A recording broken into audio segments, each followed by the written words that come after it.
इकबाल हसन आजाद साहब का तारुफ किसी तारुफ का मोहताज नहीं है। ये रस्मी जुमला हो सकता है, लेकिन यही सच भी है। जितनी बड़ी शख्सियत उतना ही छोटा तारुफ। उर्दू अदब में इकबाल हसन आजाद या सहाफत की दुनिया में इकबाल हसन आजाद या प्रोफेसरों में इकबाल हसन आजाद, शायर में इकबाल हसन आजाद, कहानीकार के रूप में इकबाल हसन आजाद कहा जाए तो कहीं कोई तसावा नहीं हो सकता है।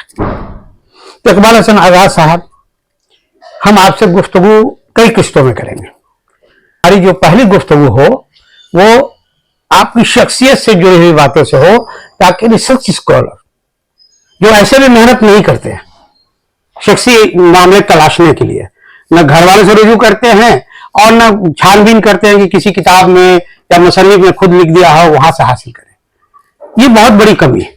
अपने अदब की दुनिया में काफी अपना नाम नमूद पैदा किया। तो हम चाहेंगे कि मुख्तसरन आप अपने बारे में, कि आपका नाम क्या है, आपके वालिद साहब का, वालदा का, आपके बच्चे का और अयाल के बारे में थोड़ा सा आप बताएं, ताकि लोगों को आपकी शख्सी जिंदगी के बारे में थोड़ी सी जानकारी हो जाए। मेरी पैदाइश 26 जनवरी 1955 को। वालिद साहब खगड़िया में उन दिनों रजिस्ट्रार थे और मेरी पैदाइश खगड़िया में हुई है। 26 जनवरी की मुनासबत से वालिद साहब ने मेरा नाम रखा इकबाल हसन आजाद जी। तो मेरा पैदाइशी नाम भी है, कलमी नाम भी है। वालिद साहब का नाम बता दीजिए। वालिद साहब का नाम था सैयद मोहम्मद सालेह।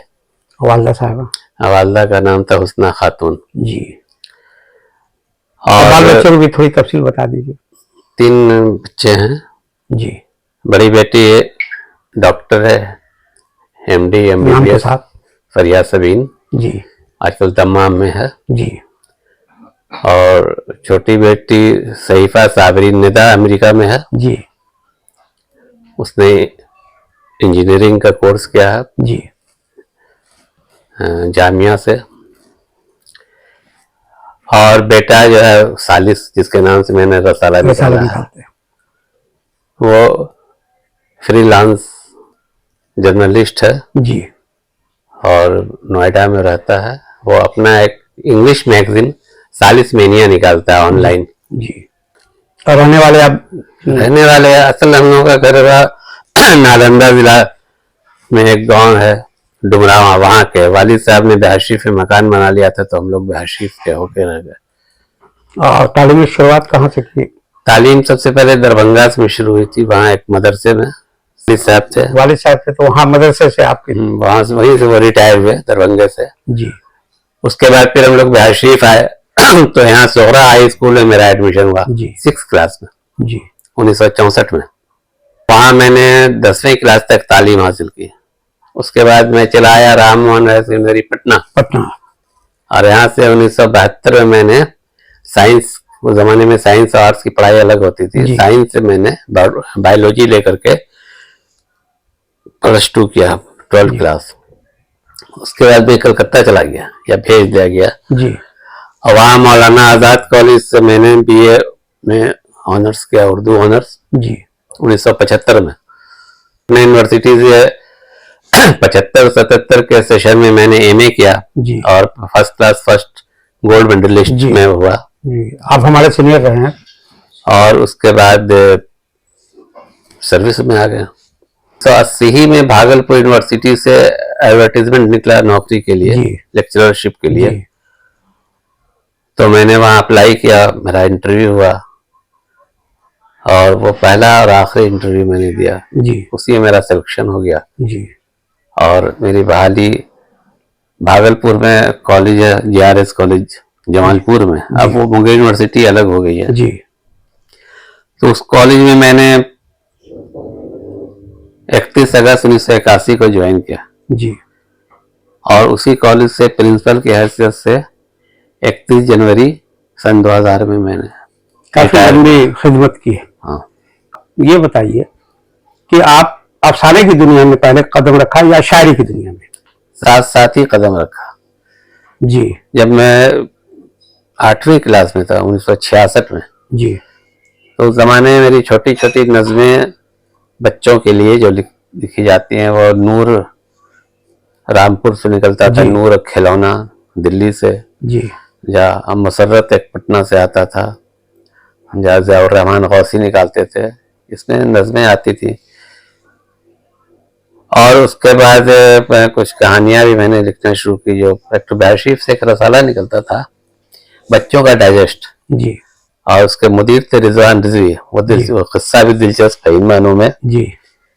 कि मैंने एक कहानी लिखी, दो दोस्त। और वो एक प्राइवेट स्कूल चलाते थे, और बाहर में एक कमरा था जिसमें वो बैठते थे, और वो उनका दफ्तर भी था और स्कूल का भी दफ्तर था। तो रसाला मेरे घर आता था, बच्चों का डाइजेस्ट। वालिद साहब ने बहुत सारे रसाले मेरा शौक देखते हुए जारी करा दिए थे। पहुंच गया उनके दफ्तर, और मैंने कहा ये मैंने कहानी लिखी है। तो पूछा कि वालिद साहब का क्या नाम है, तो मैंने नाम बताया। तो उन्होंने देखा, बोले कि ठीक है जाइए, और अगले शुमारे में वो कहानी छप गई जी। तो वो पहली बाज़ाब्ता कहानी जो मेरी याद में है वो वही थी। तो आप इसको, जैसे आपका जब शुमार किया जाए कि आपकी पहली कहानी कौन है, हाँ, तो इसका जवाब क्या होगा? उसकी पहली कहानी यही दो दोस्त है, और मन्नान तर्जी, अब्दुल मन्नान तर्जी, दरभंगा में है वो। दरभंगा में जो है। तो जब दरभंगा वाली साहब थे तो वो मेरे बड़े भैया के दोस्त हुआ करते थे जी। अब मेरे घर आया करते थे, सब बहुत छोटा था। तो उन्होंने एक किताब लिखी, उसमें बिहार के शायरों और अदीबों का मंजूम तस्करा किया, उसमें मेरा भी तस्करा है। तो उसमें उन्होंने दो दोस्त का तस्करा किया कि इन्होंने दो दोस्त से अफसाना एक कहानी। बहुत बड़ी बात है, ये तो बहुत अहम बात है। 68 की बात है। इस तरह की छोटी मोटी कहानियां और दूसरी जगहों पर छपती रही। मैंने आपका आगाज हो चुका था दो दोस्त से, उसके बाद आप आगे बढ़ते रहे। उसके बाद मैं कलकत्ता जब चला गया पढ़ने के लिए, जी। मेरे प्रोफेसर थे नसर गजाली साहब, अच्छे शायर थे और नसर गजाली बहुत अजीज रखते थे हमको। वहां मैंने एक कहानी लिखी मंजिल सुराब की। मंजिल सुराब, और मैंने उनको दिखाई मंजिल सुराब की, तो उन्होंने कहानी पढ़ा, हमका इसकी इस्लाह कर दी। तो कहा कि इसको इस्लाह की जरूरत नहीं है, इसको कहीं भेज दो। बड़ी बात है। तो दिल्ली से कोई डाइजेस्ट टाइप का रसाला निकला था, एक दो ही शुमारा निकला, मैंने भेज दिया, वो वहां छप गई। तो अब तक ये ऐसे ही शौकिया चल रहा था। 1977 ईस्वी में जी।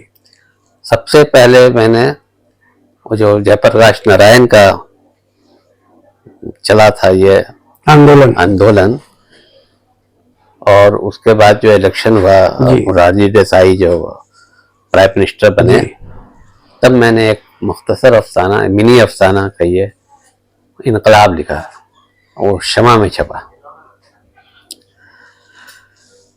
उसके बाद लगातार शमा में कई अफसाने छपे। उसके बाद फिर बानों में, उसके बाद 20वीं सदी में, उसके फिर मैं थोड़ा सा और आगे कदम बढ़ाया तो एक अफसाना कतरा कतरा एहसास आजकल में। उसका फिर शायर में एक अफसाना आ गई छपा। या इस तरह आपका सफर बढ़ता वो चलते रहे, और वो 77 से शुरू किया, और 87 में पहला अफसानवी मजमुआ कतरा कतरा एहसास आया। ये बताइए कि शायरी में तो उस्तादी और शागिर्दी का सिलसिला चलता है, लेकिन नसरी अदब में कोई किसी को जल्दी उस्ताद मानता नहीं है, तो क्या आप भी उस्ताद मानने वाले हैं या मेरी तरह नहीं मानने वाले? नहीं, और गुरु बिना ज्ञान नहीं। साने मैंने जैसे कि बताया कि नसर गजाली साहब को दिखलाया, उससे पहले मेरे वालिद साहब बड़े बाज़ाक़ आदमी थे जी। तो जब उससे पहले जब मैं लिखता था बच्चों के लिए और बैशीफ में रहता था, तो मैं अपनी सारी कहानियां अपने वालिद साहब को दिखलाता था, और वो कुछ मशवरा भी देते थे जी। वो समझिए कि मेरे पहले उस्ताद अफसाने वालिदी साहब। फिक्शन के हवाले से बात करते हैं। फिक्शन का ये रवैया रहा है कि जब नाकदीन फिक्शन पर तनकीद करते हैं, तो अगर हिंदुस्तान के पूरे गिर पैमाने पर लीजिए तो 5 नामों का विर्द करते हैं, उस जाप में दूसरे लोग आते ही नहीं है। तो इस रवैये के खिलाफ शमाइल अहमद ने भी बहुत नाराजगी जाहिर की बल्कि उन्होंने बहुत सख्त लहजे में बात की। मैंने भी बहुत कुछ और ये इस रवैये को आप कैसा समझते हैं, नाकिद का ये रवैया कि आप फिक्शन पर अगर आप कुछ लिख रहे हैं सिर्फ तो आप की बात नहीं बल्कि 5-7 आदमी को लेकर पूरे हिंदुस्तान में आप तय कर लेते हैं। पूरे उर्दू अदब के लिए, पूरी उर्दू जुबान के लिए चीज नुकसानदेह। और चूंकि मैं यूनिवर्सिटी से ताल्लुक है मेरा, इसलिए रिसर्च कैसे होता है वो मैंने बहुत करीब से देखा है। इसलिए मैं किसी रिसर्च स्कॉलर या किसी प्रोफेसर डॉक्टर के इसमें नहीं आता हूँ जी कि बड़े बड़े प्रोफेसर है, बड़े डॉक्टर हैं, या ये लड़का पीएचडी कर लिया, उस महज ये सोच के कि ये प्रोफेसर हो गए तो बड़े हो गए, ऐसा कुछ नहीं है। आपको ये जानकर हैरत होगी, मेरे पास मेरे रसाले में मजमून आता है एक रिसर्च स्कॉलर का, बिहार में उर्दू अफसाना निगारी, नाम नहीं है। दूसरा मजमून आता है, उसमें हिंदुस्तानी अफसाना निगारों की फहरिस्त और एक पाकिस्तानी अफसाना निगारों की, तो मेरा नाम पाकिस्तानी अफसाना निगारों की फहरिस्त में डाल दिया। तो रिसर्च में होता क्या है, करने वाले भी वैसे ही, करवाने वाले ही वैसे ही, बहुत बिगड़ वो हालत। पैसा चलता है, इतनी रकम दे दो बाबू, मैं रिसर्च करवा दूंगा। और उन्होंने वो रकम आधी रखी, कुछ ज्यादा रखी, या किसी और को दे दी कि तुम एक रेडीमेड बनाया। तो आज से 50 बरस पहले जो कोई रिसर्च किया था किसी ने, क्रिश्चियन अफसाना निगार थे, इसमें चौथाई अफसाना निगार थी इस जमाने में, उन्हीं लोगों का नाम जो है वही चला आ रहा, तो चला आ रहा। और अब आज तक, आज की तारीख में वही चल रहा।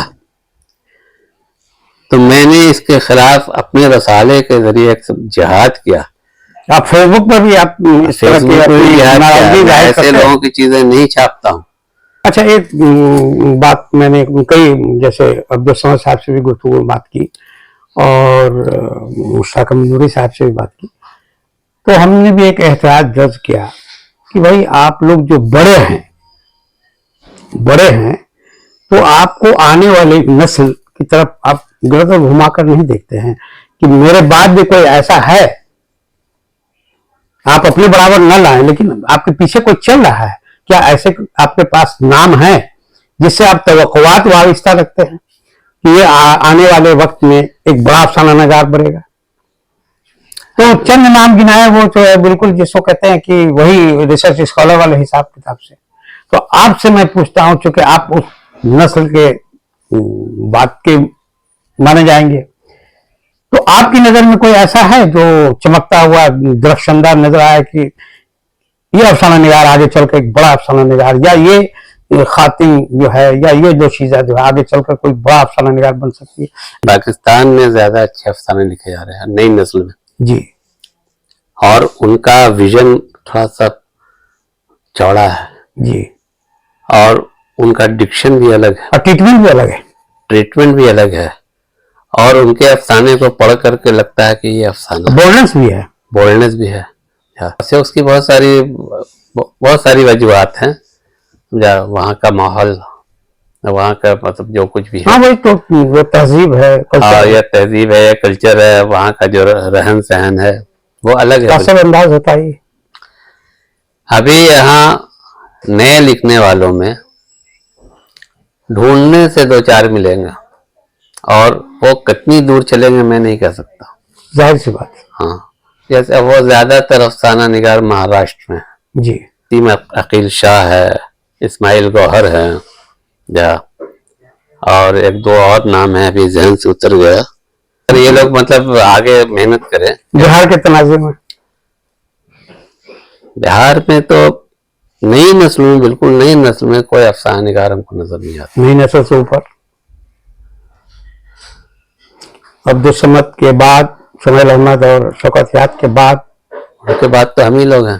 तो इसी में आप बताइए कि आपके अलावा भी कोई ऐसा है? मेरे अलावा या मेरे साथियों में तो आप हैं, जैसे डॉक्टर शाहिद जमील हुए, फखरुद्दीन आरफी थे, मुश्ताक अहमद नूरी हैं, या ये सब हमारे साथियों में हुए।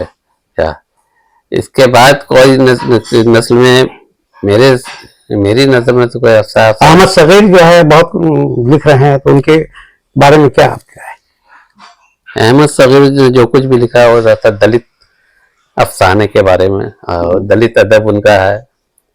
वो एक महदूद, उनका उनके मौज़ूआत महदूद हैं। असगीर रहमानी, असगीर रहमानी तो खैर उसे मैं अफसाना निगारी नहीं मानता। उसका डिक्शन इस कदर खराब है समझा कि आप उसको पढ़ नहीं सकिएगा। ये तुख्म खूं जो है नॉवेल जो है, नॉवेल उनके अफसाने भी पढ़े, नॉवेल ही पढ़ा या तो वो उनका भी कोई मुस्तकबल नहीं है। जमशेदपुर में अख्तर आजाद है जी, वो भी एक सतह पर आकर के अपने कुछ नॉवेल भी लिखे उन्होंने, अफसाने भी लिखे। उनका एक अफसाना कोर्स में भी शामिल है जी समझा। अच्छा, कोर्स में शामिल होना अफसाने का बहुत उम्दा होना लाजिम तो नहीं है? कोई ऐसी बात नहीं है, उसके तो कोर्स में ताल्लुकात की बुनियाद पर भी आती है। आपको मैं बता दूं कि मुझे नहीं मालूम था कि नज्म मैंने लिखी थी या बहुत पहले, तो कलकत्ते में स्कूल के 8वीं क्लास के कोर्स में वो नज्म शामिल थी जी समझा। तो एक साहब कलकत्ते के थे मेरे गेर में पोस्टेड, उन्होंने वो किताब ला करके हमको दी, कुंचाई उर्दू के, देखिए इसमें आपकी नज्म है जो कोर्स में शामिल है, मुझे नहीं मालूम। बहुत बड़ी बात हुई ना। और मुश्ताक मंसूरी साहब कहते हैं कि इकबाल हसन आजाद फेसबुक पर ट्यूटोरियल क्लास लेते हैं। हाँ, माने अफसाने में ये होना चाहिए, नॉवेल में ये होना चाहिए, ये होना चाहिए। इस हवाले से आप बताइए कि आज के अफसाने निगार जुज़ियात निगारी, जज्बात निगारी, मंजर निगारी, मकालमा निगारी, ये सारी चीज जो जुज़ियात हैं अफसाने की, तो उस हिसाब से लिख रहे हैं या वो उनके बस से बाहर है? मुशाहदा नहीं करेंगे तो जुज़ियात निगारी नहीं कर पाएंगे, लोगों से नहीं मिलेंगे तो मकालमे उनके मनगढ़ंत होंगे। तो आप इस सिलसिले में कुछ बात कीजिए कि आज जो अफसाना लिखा जा रहा है, अफसाने का अजवाय तरकीबी के बारे में कि वो तयशुदा है। हाँ, बहुत से लोगों ने इससे इनहराफ किया जी, अजवाय तरकीबी से भी इनहराफ किया। ये नहीं ऐसे नहीं लिखेंगे, हम अफसाने का साँचा तोड़ेंगे जी, नए तरीके से लिखेंगे, और जदीद अदब ने बड़ा गलगला मचाया। मैंने बगैर मुकालमे के भी आप कुछ भी बगैर कहानी के अफसाना लिखा लोगों ने, तो अफसाना लिखने का वो पुराना तरीका ही मुझे पसंद है। इसमें कोई आगाज हो, इर्तिका हो, अंजाम हो, किरदार हो, मुकालमे हो। देखिए अफसाने का जो अजजाय तरकीबी है, उसके बगैर हम कैसे अफसाने अभी आज के दौर में होता है क्या कि अफसाना निगार मुशाहिदे की तरफ ध्यान ही नहीं देते हैं, मुताला नहीं है, और इससे तो उर्दू अफसाने का नुकसान हो रहा है, बहुत नुकसान है। किसी को हम फॉलो करना चाहें कि भाई या उनको हम, वो मेरे पसंदीदा अफसाने निगार है, तो ऐसा है कि पढ़ने का शौक मुझे बहुत बचपन से रहा जी। अब बहुत सारे ऐसे राइटर्स हैं जिनको मैंने बार बार पढ़ा और अभी भी पढ़ता हूँ जी, और वो लिखना मैंने उन्हीं लोगों से सीखा। सबसे पहले तो मुंशी प्रेमचंद जी, उसके बाद आगे मैं बढ़ा तो फिर कृष्ण, इसमत चुगताई जी, मैंने भी खूब कुरैतुल हैदर, और सबसे बढ़कर के इब्न सफी जी। इब्न सफी के नॉवेल तो खाना पीना छोड़ा करके एक दिन में 4-4 नॉवेल में उनका पढ़ गया। बिल्कुल सही कहा। तो अफसाने की प्लॉट साजी कैसे होती है, अफसाना आगे कैसे बढ़ता है, अफसाने का क्लाइमेक्स कैसे होता है, मैं इन लोगों के अफसाने पढ़ पढ़ के सीखे। उसके 5-6 अफसाना निगारों का बनाया था कि ये इन अफसाना निगारों को पढ़ना है। इसमें एक शमूएल अहमद, तो शमूएल अहमद के अफसाने में खोज खोज के पढ़ता जी। बाज़ अफसाने मैंने कई बार पढ़े जा, और एक अफसाना मैंने काला तिल लिखा था, शमूएल अहमद का अफसाना आया था मिस्री की डली जी, ज़हन जदीद में छपा, तो मैंने वो जहन पे वो अफसाना असर कर गया, तो मैंने एक अफसाना लिख दिया काला तिल, उसको ज़ुबैर ज़ुही को भेजा जी। उन्होंने जवाब में लिखा खत में कि शमूएल अहमद की नकल मत कीजिए, है ना। वो भी समझ गए हाँ। कि शमूएल अहमद के अफसाने को पढ़ करके इन्होंने ये अफसाना लिखा।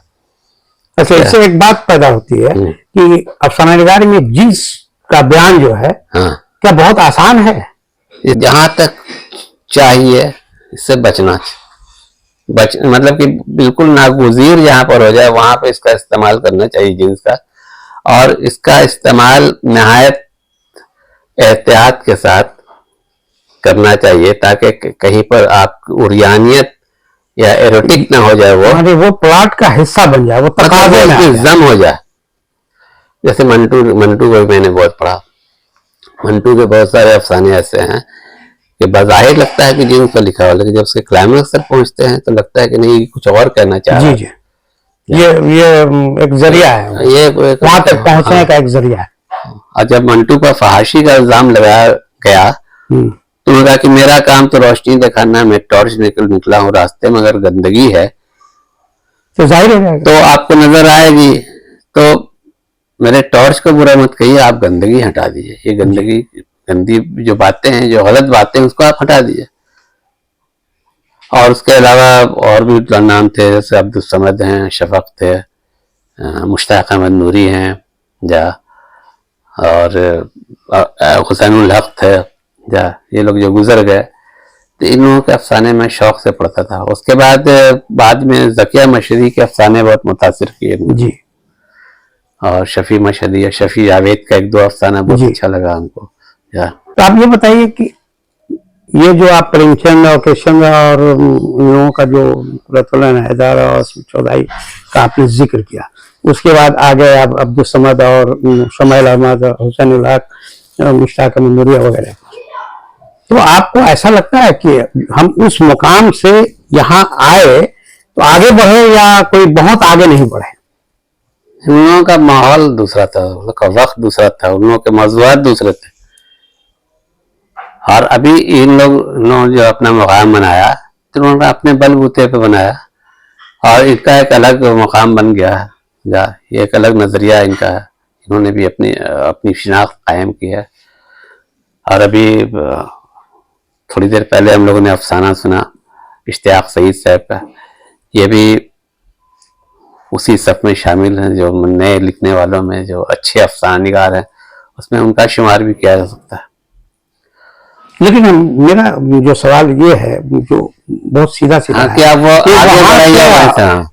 बहुत एक होता है ना कि अगर बाप ग्रेजुएट है, अब बेटा बहुत ज्यादा आला तालीम हासिल कर लेता है, तो लगता है कि ये जनरेशन बहुत आगे बढ़ा। हाँ, तेजी से नहीं बढ़े हैं अभी, मेरा ग्रोथ जो है उतना नहीं हुआ जितना होना चाहिए था। हाँ, उतना नहीं हुआ जितना होना चाहिए था, है ना। हाँ। ये मेरे दिल की भी आवाज नहीं, यही हकीकत है। पहले जो कहानियां पढ़ते थे तो ऐसा लगता था कि बाथरूम जाने की शिद्दत की जरूरत हो रही है, और लगता था कि नहीं इसको खत्म करके जाएंगे।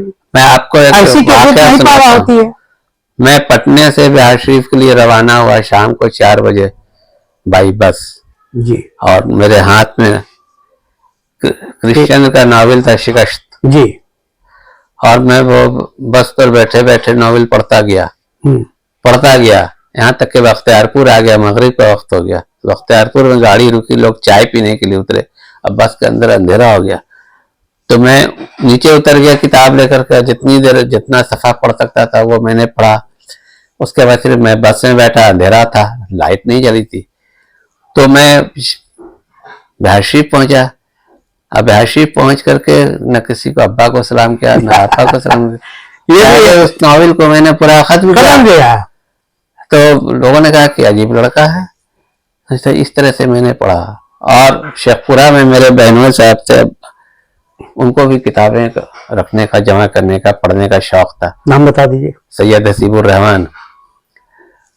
तो मैं शेखपुरा आ रहा था बिहार शरीफ से, और एक खिड़की थी बड़ी सी, यूं अलमारी थी किताब की, तो मैं जाके सबसे पहले खिड़की में बैठ जाता था, फिर कोई किताब लेकर के पढ़ने जाता। बाजी कहती थी अजीब लड़का है। आया, न हाथ धोया न मुंह धोया, लेके किताब बैठ गया। उसके बाद अब्दुल समद का नॉवेल में पढ़ता था, 2 गज जमीन। रात को खाना खाने के बाद मैं बिस्तर पर लेट के मैंने शुरू किया, अब पूरा नॉवेल रात भर में पढ़ दिया। सुबह हो गई। क़ुरतुल हैदर, चांदनी बेगम, जी, 10 बजे रात को शुरू किया, सुबह 4 बजे खत्म कर दिया। तो वो आपने कहा ना कि सारी जरूरतों को रोक करके पहले पढ़ रहा है, ऐसा खाना नहीं खाना, ऐसी ग्रिप। मेरा ख्याल है कि अफसाने में ये दिलचस्पी होनी चाहिए कि कारी उसको एक बार पकड़ ले तो वो कारी को पकड़ ले अफसाना, और उसको मुकम्मल कराने के लिए मजबूर कर दे। हाँ, वो ये अफसाना वही कामयाब है जो कारी को एकदम आखिर तक अपने को पढ़वा ले। अगर कारी ने बीच में छोड़ दिया अफसाना तो अफसाना नाकाम। या किस्तों में पढ़ा, या किस्तों में पढ़ा। अभी जो अफसाना पढ़ के एक मायूसी का मामला बनता है। ये अफसाने जो लिखे जा रहे हैं, बहुत लिखे जा रहे हैं, लिखने की तादाद में कमी नहीं आई है, लेकिन वो बेहतरीन अफसाने नहीं लिखे जा रहे। उसकी वजह है अफसाना लिखने के लिए सबसे पहले मुताला जी, यानी असाज़ा की चीजों को पढ़ना ही पढ़ना है। मैंने तिलिस्म होशरुबा पूरी पढ़ी, जितनी दास्तानें मशहूर है ना जी, वो सब मैं पढ़ चुका हूँ जी। कहानी गढ़ना सिखाता है। हाँ, कैसे कहानी गढ़ी जाती है। हाँ, तो पहली चीज तो असाज़ा की क्लासिकल अदब जो हमारा है जी, उसको पढ़ना, क्लासिकल शायरी को पढ़ना। लिखने में जल्दी मत कीजिए जी। पहले आप नई नस्ल को मैं कह रहा हूँ जी कि आप जितना पढ़ सकते हैं पढ़िए, पहले पढ़िए, शायरी भी पढ़िए, फिक्शन भी पढ़िए, मुकद्दमीन को पढ़िए, फिर आदे हाजिर के को उसके बाद फिर सफरनामे पढ़िए, सवाने हयात पढ़िए लोगों की। को पढ़ने के बाद आपके अंदर है लिखने का मादा मौजूद है। मैं जानता हूँ, समझता हूँ कि आप लिख सकते हैं, लेकिन पहले उसके लिए आप जमीन तैयार कीजिए जी, किसान की तरह अपने जहन को तैयार कीजिए कि ये कहानी कैसे लिखी जाती है, हम समझ गए। अब जो ख्याल आपके जहन में आए उसको फौरन मत लिखिए, पकने दीजिए, उसको पकने दीजिए। अगर वो ख्याल जहन से निकल गया तो इसका मतलब कि वो उसका पायदारी नहीं थी उसमें। हाँ, उसमें सलाहियत नहीं थी, नमू सलाहियत नहीं था उसमें। और अगर वो ख्याल आपको बार बार हॉन्ट कर रहा है कि नहीं हमको लिखो, तब आप उसको लिखिए। अच्छा, लिखने के बाद आप उसको रख दीजिए। ये नहीं कि उसके बाद 6 महीने के बाद, 1 साल के बाद फिर पढ़िए, तब देखिए कि ये अभी ताजा है या बासी हो गया। आपको बता दूं, मेरा एक अफसाना था बेसबब, 7 बरस में मैंने उसको कंप्लीट किया। ये तो उजलत है, किताबों की तादाद चाहिए, सब काम के लिए उजलत है, किताबों की बड़ी तादाद चाहिए, अफसाने छप जाने चाहिए, किताबें छप जानी चाहिए, हमको उसका इजरा हो जाना चाहिए जी, फोटो छप जानी चाहिए। मैं भी बताता हूँ, मेरी पहली कहानी जाले में फंसी मकड़ी मैंने कंप्लीट करके कई लोगों से दिखाया, यहाँ तक कि हम मुश्ताक अहमद नूरी साहब के आए, कहा कि तुम रख के चले जाओ। मैंने कहा शायद तुम बहुत अच्छी कहानी लिख सकते हो। अगर शमाइल अहमद ने कहा था कि तुम कहानी मत लिखो, तुम फिक्शन के नाकिद बनो, तुम कहानी के मैदान में मत आओ, फिक्शन के नाकिद बनो। लेकिन मेरे अंदर एक कहानीकार बचपन से था। मैं किसी बात को बयान करता था तो कहानी मत सुनाओ। एक कहानीकार अगर कोई वाकया बयान करता है तो लबो लहजा उसका कहानीकार का हो जाता है। बिल्कुल। तो हम कहते थे कि तब हम आपको सुनाएंगे ही नहीं। जैसे कहीं कोई घर आए लौटे, कोई हादसा हो गया तो क्या हुआ, तो वहां तो बताने लगे ऐसे हुआ, वहां से वो ऐसे आए। तो कहानी मत सुनाओ, कहानी की इब्तिदा ऐसे ही हुई दुनिया में। तो यही कैफियत रही, तो मैंने कहानी लिख दी, दिखवाई, और 3 साल तक मेरे कंप्यूटर के हार्ड डिस्क में पड़ा रहा। जब मैं होता था उसको खोलता था और ऊपर से नीचे तक पढ़कर देखता था, नाक पलक दुरुस्त करता था, फिर रख देता। और जब 3 साल के बाद जब उसको मैंने 4 जगहों पर भेजा, आजकल, ऐवान उर्दू, ज़हन जदीद और शेर हिकमत, मैंने 4 जगह मेल कर दिया एक ही दिन। मुझे इस बात का फख्र है कि मेरा पहला अफसाना ऐवान उर्दू में छपा और किसी अफसाने को हटाकर छपा। मैंने 18 तारीख को अफसाना भेजा है और 26 तारीख को वहां रिसाला तो निकल जाता है दिल्ली में, और 1 तक यहाँ पटना बुक एम्पोरियम में आ गया। तो मालूम हुआ कि आपका अफसाना छपा, एक साहब ने बताया। उसके बाद वही अफसाना शेर हिकमत में छपा। आजकल के एडिटर ने कहा कि शाहिद साहब मैंने अगले शुमारे के लिए रखा था, लेकिन ऐवान वाले ने तो जीत दिया, तो आप दूसरा अफसाना भेजिए। तो मेरे कहने की गरज यह है कि अगर हम रेस में घोड़ा को जिताना चाहते हैं, मेरा घोड़ा नंबर 1 हो, तो उसके लिए मेहनत काफी करनी जबरदस्त। और अभी के जो अफसाने हैं, अभी के जो अफसाने उसमें बेशतर ऐसे हैं, कहते हैं कि भाई हमको तो नजर होता है, हम लिख देते हैं, दे देते हैं, हाँ। अखबार में छप जाता है। अखबार में छपना जो है, एक मोहतरमा ने लिखा कि मैंने मंटू को कभी पढ़ा ही नहीं था। फिर अफसाना लिखने के लिए आपको किसने कहा था? जी, पहले ये पढ़िएगा, फख्र की बात है कि शर्म की बात है। पहले आप पढ़िएगा तब नहीं इम्तहान दीजिएगा, पहले पढ़िएगा तब नहीं अफसाना लिखिएगा। अब तो बहुत 3 साल 2 साल पर एक आध अफसाना लिख पाता हूँ। सारा मौका लगे तो कभी ये भी मुमकिन है कि मैं मुंगेर पहुंच जाऊं आइए, और वहां आपसे गुफ्तगू करूं और मुंगेर की चीजों को भी मैं डॉक्यूमेंट्री बनाऊं, बिल्कुल बिल्कुल। है ना। बहुत शुक्रिया आपका।